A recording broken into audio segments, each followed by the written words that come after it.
nandito na naman si Mudra ninyo.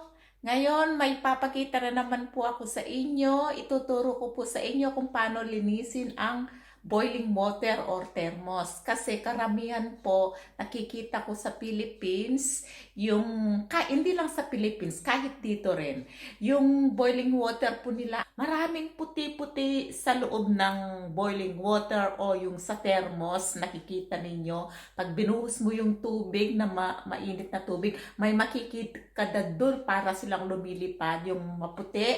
Ewan ko kung ano, libag o libag ba. Basta ano na lang. Siguro naintindihan nyo kung anong sinasabi ko.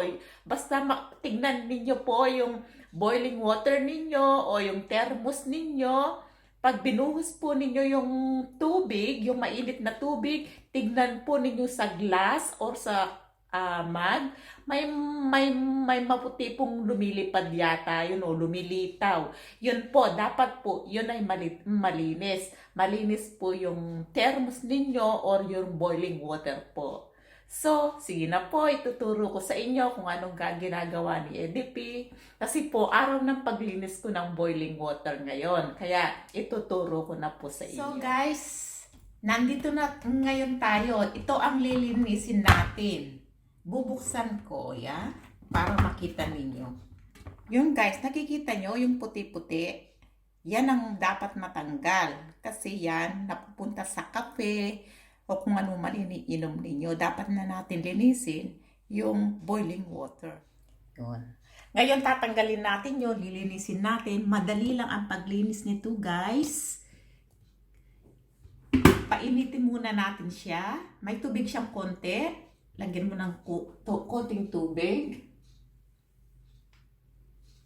Hintay lang. Hindi naman masyadong pakuluin mo yung tubig. Basta uminit lang yan sa loob. Pwede na siya.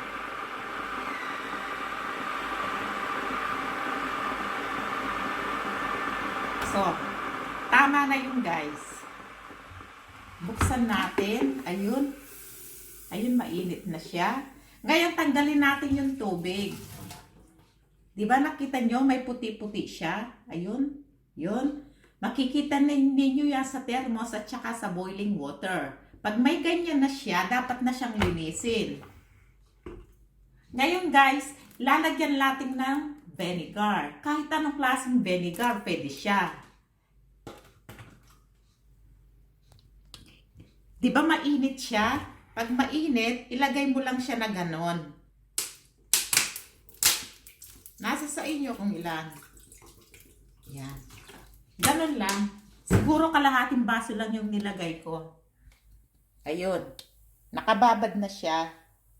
Wala na siyang tubig at yun na. Ngayon guys, hintayin natin mga 10 minutes. Babalikan natin. So guys, balikan natin yung boiling water natin. Tignan natin, mga 10 minutes nang nakakalipas. Ito guys. Yan, kasi mahirap sa camera tignan. Yan. Nasaan na yun? Yun. Ngayon, lilinisin natin. Yan.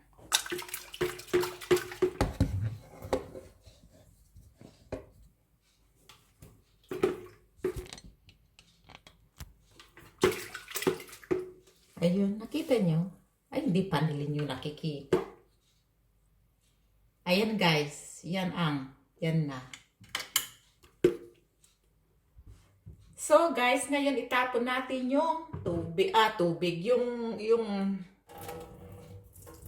vinegar. Yan. Tingnan natin yan sa loob.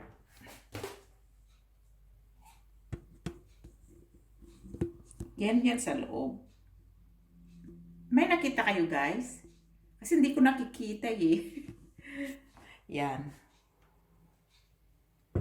So ngayon, uhugasan natin. Banlawin natin para hindi amoy vinegar. Linisin natin. Sa loob lang. So, ganun lang guys. Kadali. Siyempre, pag binadlawan ninyo, pakalinisin ninyo para hindi amoy vinegar.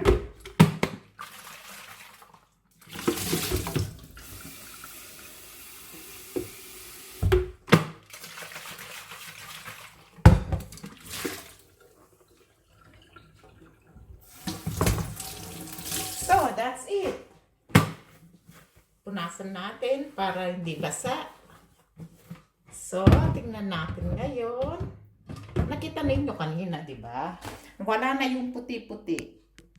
So, yan. Wala na siyang puti-puti. Di ba? Yan.